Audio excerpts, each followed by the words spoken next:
iyo dushobora kuvuga ngo revolisiyo ni intambara nini cyane, ni ukwivumbagatanya gukomeye. revolisiyo nazo ziba kubera izo mpamvu. ikibi kiba cyagize ingufu, ariko noneho Imana ntishaka ko ikibi gikomeza gusagamba. niyo mpamvu hagomba kuboneka kwitandukanya. muri kwa kwitandukanya rero niho haboneka izo mpande ebyiri.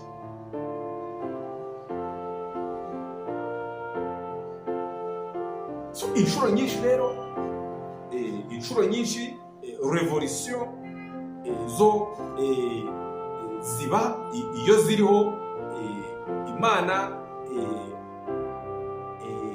iba ifite ukuboko muri izo ntambara, muri izo za revolisiyo. tuvuge, reka turebe revolisiyo yabayeho zikomeye, revolisiyo y'Abafaransa, revolisiyo y'Abongereza, revolisiyo y'Abanyamerika. abari basanzwe bategeka mu Bwongereza hamwe no mu Bufaransa ni abana. Imana rero yashakaga kuzana ikintu bita demokarasi, ubugambiro, uruvugiro rw'abantu. iriya original mind yo ikomeza gushaka icyiza. ni ukuvuga rero kujya gushaka icyiza igomba kugira aho kuvugira. iravugira rero muri demokarasi. ariko nko muri demokarasi revolisiyo yabaye mu Bufaransa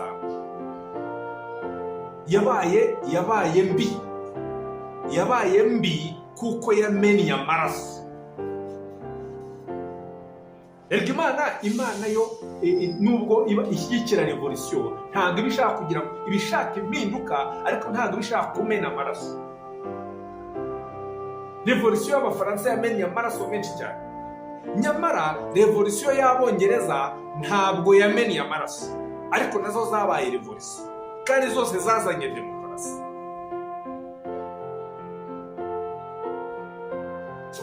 revolisiyo rero icyo nashaka kukubwira ngo revolisiyo zose ntabwo zirangira zihesheje icyubahiro Imana, ariko nibuze hari impinduka ibaho, hari igihinduka kibaho, kuko demokarasi mu Bufaransa yaraje. ariko iyo demokarasi yabaye mu Bufaransa kugeza n'uyu munsi, Shitani yakomeje kuyigenderaho kubera iriya fondasiyo kumena amaraso yabayeho. demokarasi yo mu Bwongereza n'iyo muri Amerika ntabwo zisa na demokarasi zo mu Bufaransa. iyo mu Bufaransa, Ubufaransa rero muri demokarasi buhagarariye Shitani.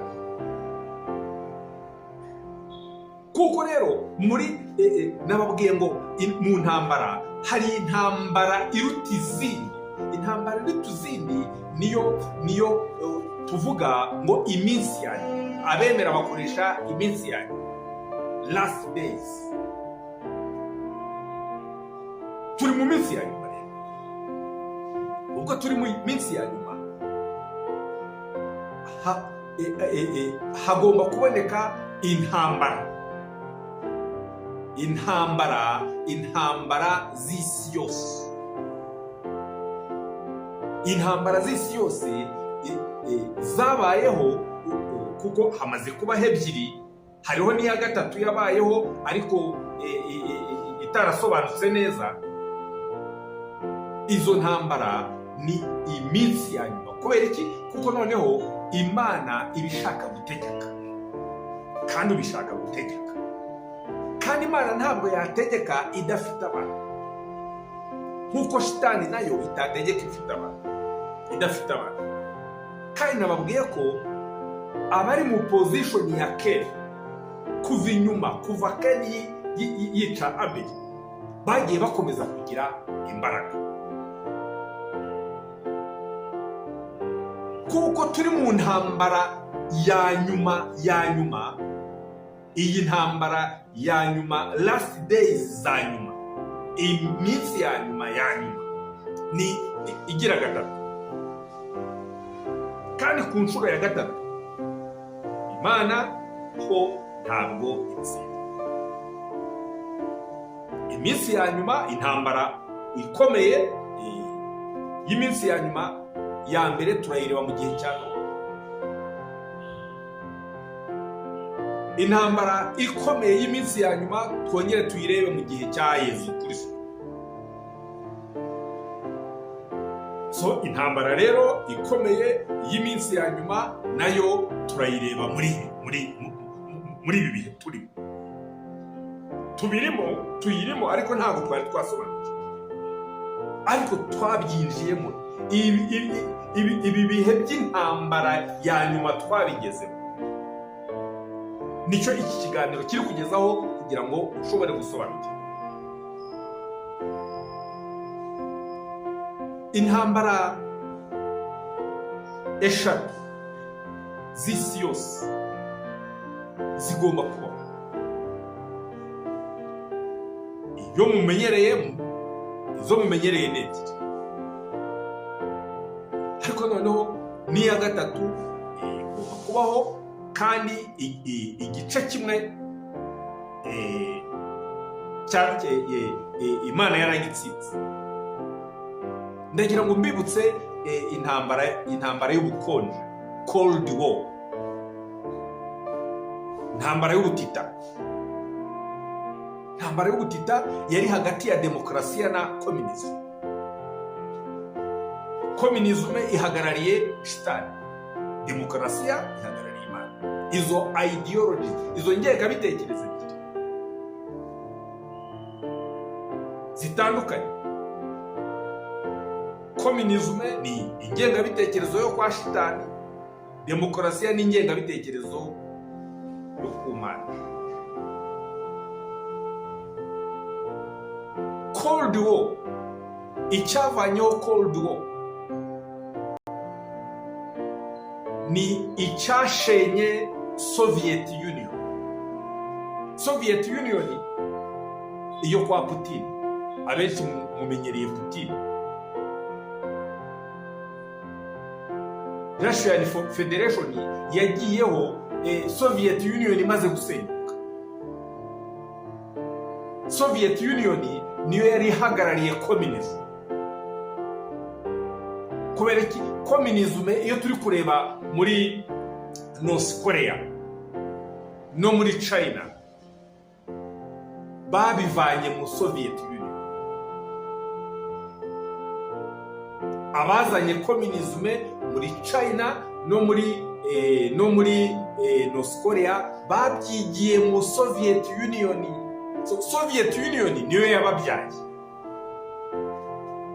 Kuba rero Soviet Union yarashenyutse, iki ni ikibereka mu aho Imana yatsinze. Ariko kubera ko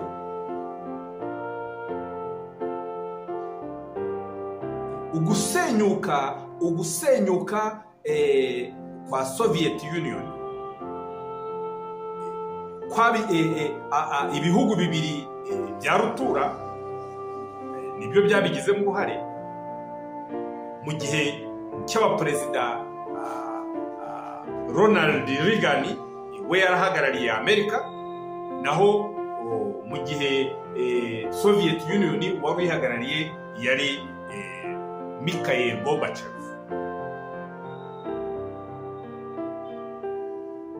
Abo nibo bashoboye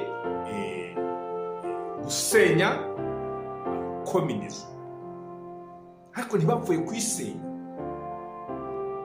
Hariho umuntu utajya avugwa wahuje ibi bihangange, niwe Reverend Sani Muyungumuntu. Mu biganiro byanjye niwe nkunda kubamurikira ko ari we Kristo wihindukira.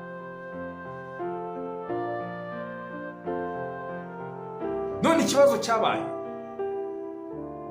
ibyo basezeranye icyo gihe communism irimo gusenyuka,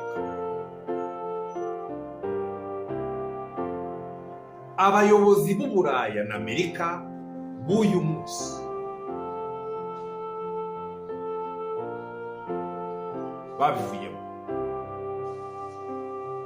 Amasezerano bayahinduye impapuro.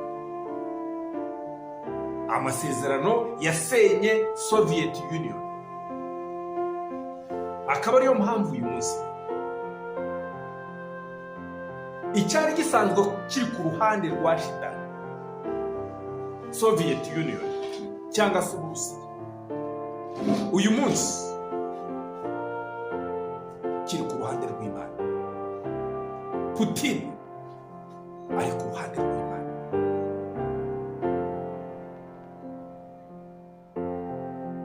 Niyo mpamvu Uburayi bugomba gusenyuka cyangwa se bugiye gusenyuka.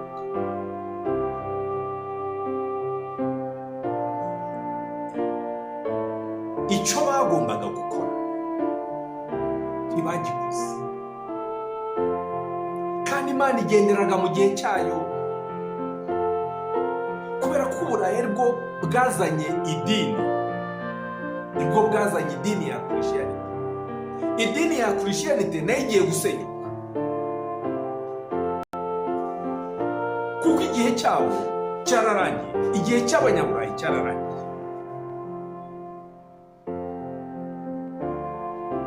Iki gihe rero Imana ntabwo idini ntabwo ikiyifasha. Imana ikeneye abantu b'ukuri, abantu badakoresha ibinyoma. Ikeneye abantu baragendera muri kamere y'Imana. Kamere y'Imana rero turayisanga mu rugo, abantu bafite ingo zigendera muri kamere y'Imana. Ubutaha rero tuzagaruka turebe ukuntu ubungubu Uburayi butakiri ku ruhande rw'Imana, uburyo Amerika isigaje akadodo gahagarikiwe na Trump, kuko Trump yaba atariho yavaho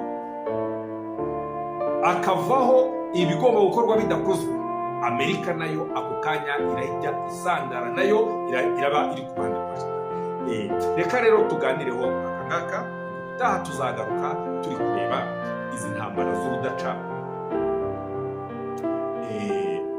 uruhande muri izi ntambara z'urudaca, uruhande rw'Imana rushya. Nkomejeho ndababwira ko Putin rwose cyangwa se Russia iri ku ruhande rw'Imana. Utaha zaza ndi kubisobanura. Murakoze.